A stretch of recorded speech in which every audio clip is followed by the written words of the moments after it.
How do I 30 female work through communication issues with my avoidant fiancé, 30 male?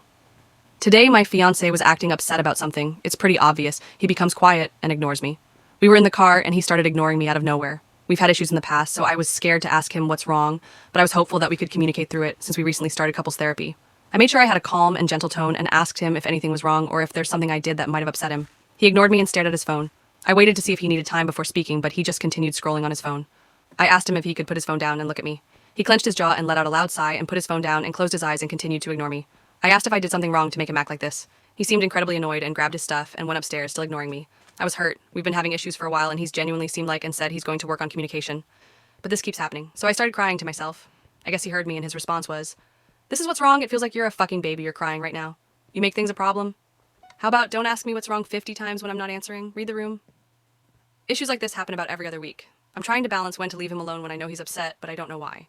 But also have the ability to communicate with my partner in a constructive and healthy way. Part of me wants to believe him when he apologizes for yelling and saying things he didn't mean. He says all he wants is to have a family together and he'll work on his communication. Part of me wants to leave him, but we just bought our first home about 7 months ago, and I know he will make it difficult trying to sell the house. He doesn't have the funds to buy out what I put down, and most likely wouldn't offer to if he did. Does anyone have an avoidant partner that's found successful ways you deal with arguments? Have you been with an avoidant partner who's changed?